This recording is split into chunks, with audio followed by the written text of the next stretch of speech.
Պարոն Ղուկասյան, մի քանի օր առաջ ոչ թալանի նախաձեռնությունը եկավ Հանրապետության հրապարակ ձեզ աջակցելու, երբ բերման էին ենթարկել ոստիկանները։ Երեք տեղի ունեցավ ցույց, որին հաջորդեց նստացույց, նրանք կոչ արեցին քաղաքացիական ակտիվիստներին, քաղաքական գործիչներին, հասարակական գործիչներին միանալ, սակայն կարծեք թե այդ միավորումը տեղի չունեցավ։ Ինչով էր պայմանավորված։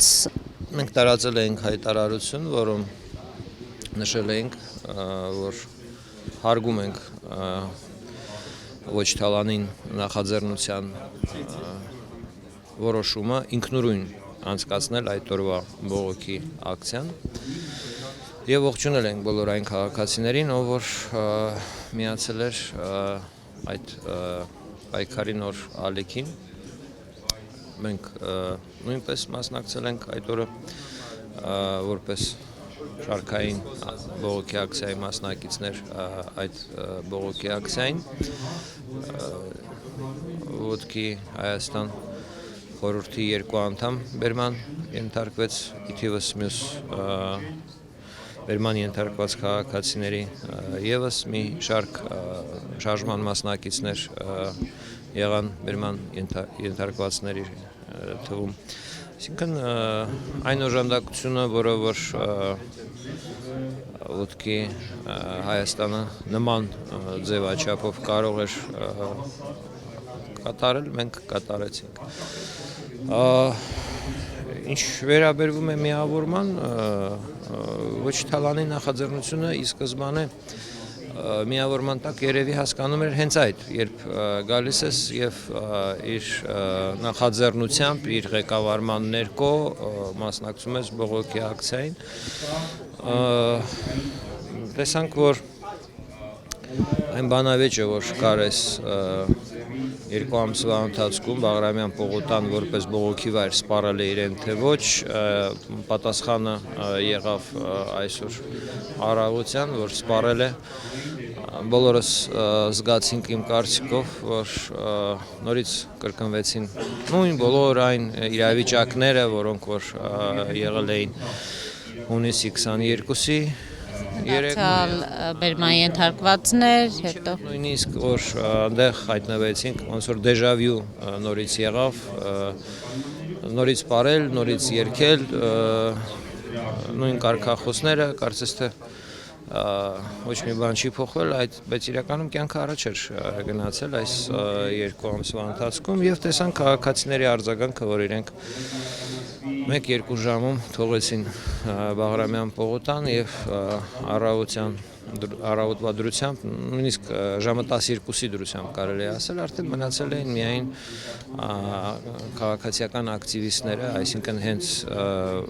ոչ թալանի նախաձեռնության անդամները եւ այն ակտիվ քաղաքացիները, որին արդեն բոլորը ճանաչում են, որոնք միշտ մասնակցում են բողոքի ակցիաներին, իրենց սոլիդարությունը ցուցաբերում են նման բողոքներին։ Այսինքն սա իմ կարծիքով ազդանշան է, որ պետք է փոխել ինչ-որ մի բան, նույն տեսակի գործողությունները կրկնել, դա ճիշտ ռազմավարություն։ Պայքարի մարտավարությունը, գործիքաշարը, Պայքարի մարտավարությունը վերջո նույն կարգախոսներով դուրս գալ լիովին այլ իրավիճակում, պահանջել սեպտեմբերի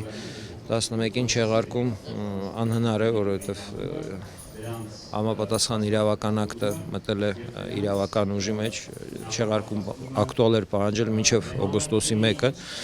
հիմա պիտի այլ պահանջ ձևակերպած լիներ, որպեսզի լիներ իրավաչափ, եւ իհարկե շատ կարևոր էր այն թեզը, որ առաջ քաշեցին երիտասարդները, որ խաբեություն է տեղի ունեցել։ Ոտքի Հայաստան շարժումը ի սկզբանե ասում էր, որ խաբեություն է տեղի ունեցել դեռևս 2 ամիս առաջ։ Խաբեությունը լուրջ խնդիր է։ Իշխանությունները երբ որ խաբում են քաղաքացիներին, դա մեծագույն քաղաքական երևույթ է եւ ինձ թվում է ոչ թալանին հիմա գտնվում է այն վիճակում, որ պահպանել այն սկզբնական պահանջների շրջանակը արդեն անհնար է, որովհետև արձանագրում են, որ կա խաբեություն, Պիտի ասեն, ապա ինչ։ Եթե խապել եք նորից արեք այն ինչի համար որ խապել եք, դա անհնար է եւ ժամանակն է, որ եւ շրջանակը իրենց օրակարգի ընդլայնվի եւ մեթոդները փոխվեն եւ վայրը բողոքի։ Փորձը կրկնել ամեն ինչ նույն ճիշտ ձևով ոնց եղավ հունիսի 22-ին ցույց տվեց, որ հանրային աջակցություն չի ունենա։ Տեսանք, որ ոստիկանությունը հաշվի առավ հունիսի 22-ի եւ 23-ի բոլոր բաց թողումները եւ մատուցեց ինչ-որ այնտեղ բալետային նոր էլեմենտներ, ներկայացավ ավելի պատրաստված այդ ամենի ժամանակ Երևույթի ոստիկանությունը ձեռք բերեց ավելի մեծ արդյունք կամ ցուցարարները, որովհետև միջազգային դիտորդների առաջ մարդու իրավունքների պաշտպանի գրասենյակի առաջ մատուցեց ստանդարտներին, ոստիկանության գործելավոճի ստանդարտներին ավելի համապատասխանող գործելավոճ, ցավոք սրտի ցուցարարները այդ առումով նոր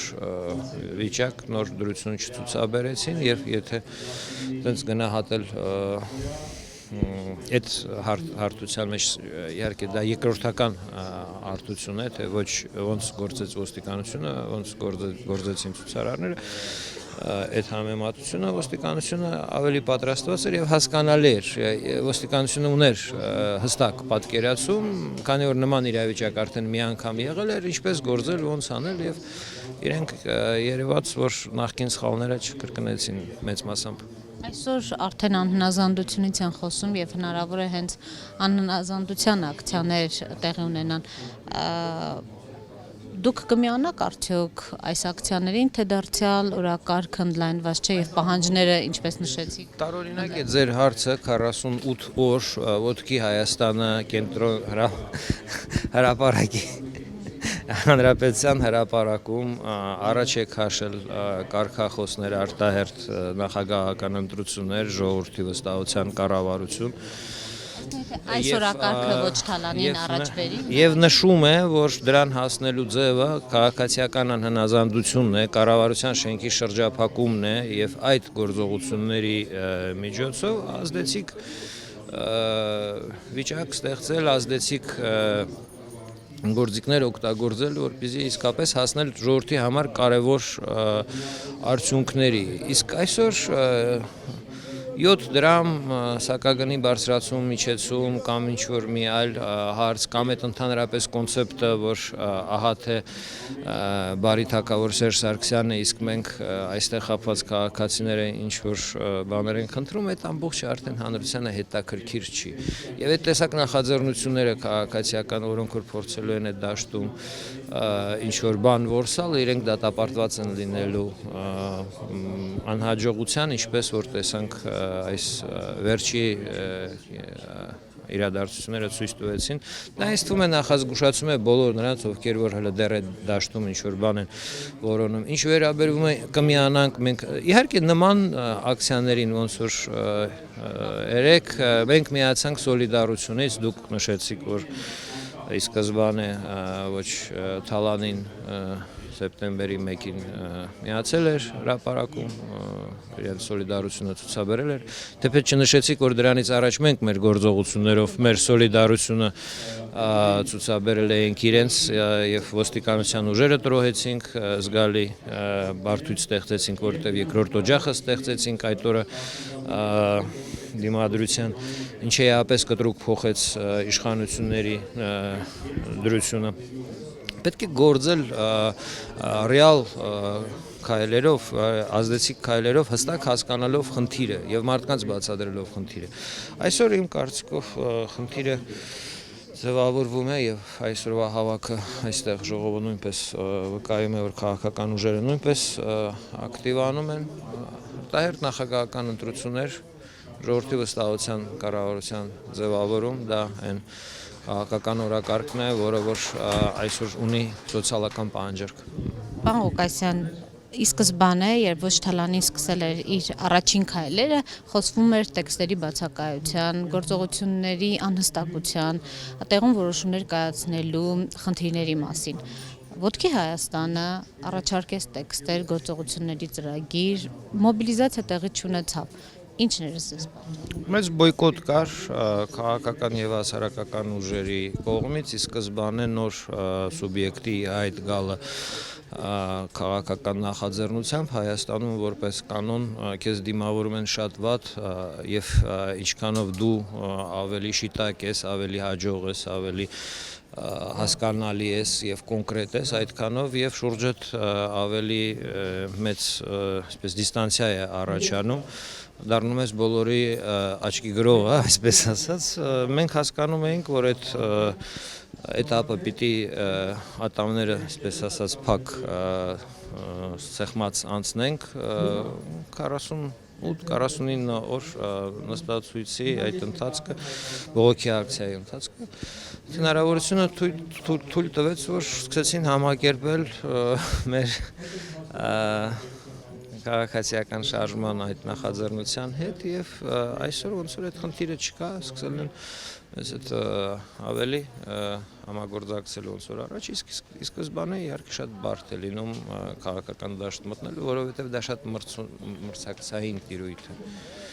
Եվ ընդդիմության շարքերում գործում է սկզբունք ավելի լավ է իմ մի աչքը դուրս գա, բայց կողքինից երկու աչքը դուրս գա, ցավոք սրտի, դա էլ ռեժիմը էֆեկտիվ օգտագործում է միշտ տրոհելու ընդդիմադիր ուժերը եւ պարակտելու եւ բացասական մթնոլորտ ստեղծելու այսօր տարօրինակ է, որ բոլոր այն մարդիկ, ովքեր որ պայքարում են այս ռեժիմի դեմ կամա թե ակամա ստիպված են բավականին էներգիա ծախսել հանրությանը ապացուցելու իրենց ազնիվությունը, իրենց պատրաստականությունը, համարձակությունը ոչ թե ռեժիմի հետ ես պայքարում, այլ պայքարում ես ինչ-որ նման ապացուցելու նման, որը որ իմաստ չունի էլի իրականում։